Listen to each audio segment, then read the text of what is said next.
We asked our next storyteller, give us a song, food, or a smell that instantly makes you feel good. And she said the theme from Mission Impossible, because it plays and you know things are getting serious. And also, you know it's going to be fine. With her story, 3 Equations for Happiness, please give a lot of love for Leonie Ringrose.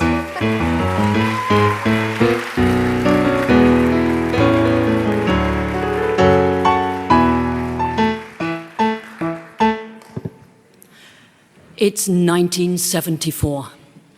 I'm 8 years old. I'm sitting at the old wooden piano in our home in London. I'm full of joy and excitement and wonder at the tune I've just learned to play.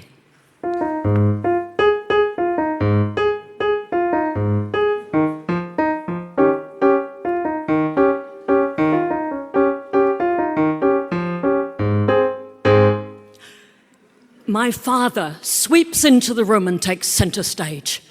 He says, "Name 2 artists whose names are only different by 1 letter." I look up, I stop playing. I'm eager to please my dad, so I go, "Picasso and Pissarro." There are many ways this conversation could go.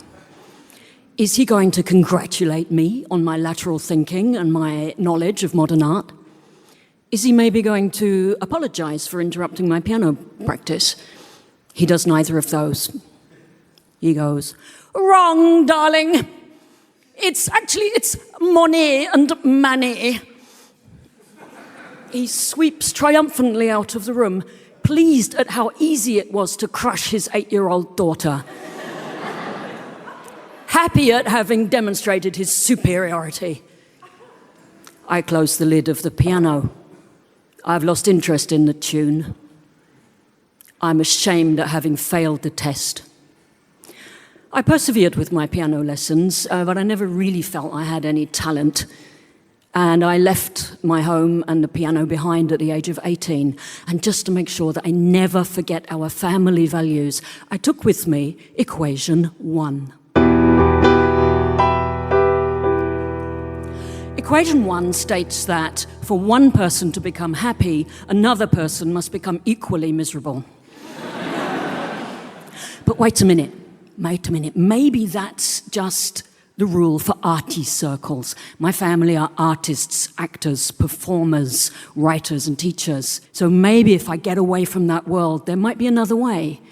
So to put that to the test, I leave the arty world behind and I go off and study science.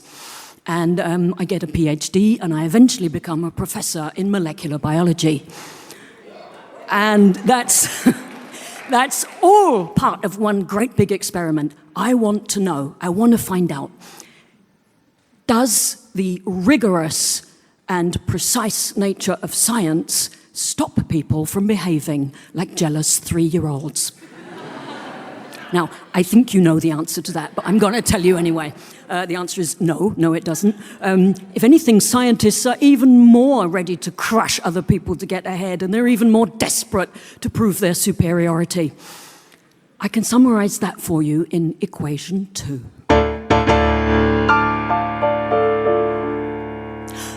Equation 2 states that for one scientist to become successful, at least 10 PhD students must lose their minds. But there are exceptions to this. Over the years, I've met a tiny handful of truly brilliant and great scientists, and they all have in common that they love to leap joyfully into the unknown. They have absolutely no idea what they're doing, but they do it anyway. One of these is Mark, who I met in Heidelberg in 1997. Mark is a tall, gorgeous German computer scientist, and he has a free spirit and a brilliant mind.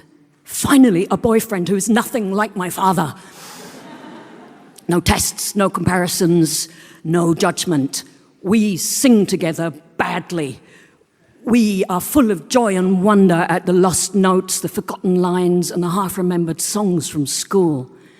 Mark gets a keyboard and starts learning jazz piano. We make it our mission to learn the entire text of the Muppet Show theme song. We accompany ourselves by beer can percussion and hand farts. We sing along badly to our favourite movies.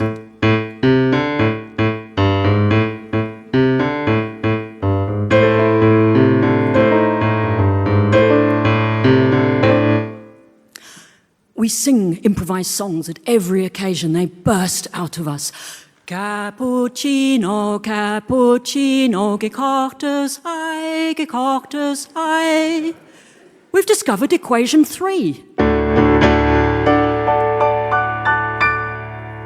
I get happy, you get more happy, I get more happy. I get silly, you get more silly, I get more silly. Let's fast forward to 2025. That's all changed. Mark's keyboard is unplugged, covered in dust, and the house is silent. On the 29th of April, 2022, just a few days before his 51st birthday, my lovely Mark died of cancer. 3 years after his death, my voice is raw from crying, and I don't sing much anymore. Words are not enough to express the huge emotions that I feel. I need more. I need to sing. So a few weeks ago, I booked some singing lessons. My singing teacher seems to be completely okay with my growly bear voice and my wrong notes. On the second lesson, she asks me to do something that completely blows my mind. She asks me to sing one note,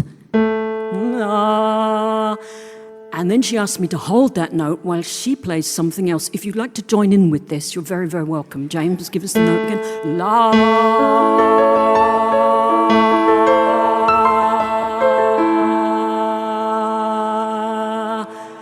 Oh, the bear choir.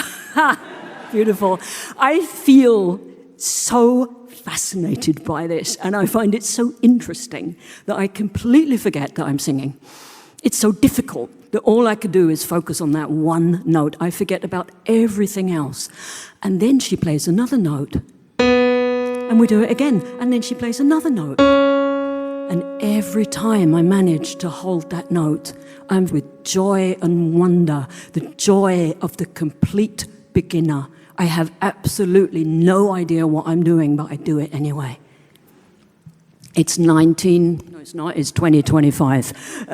I'm 58 years old, and I'm sitting at Mark's keyboard, and I'm full of joy and wonder at the song I've just remembered how to play.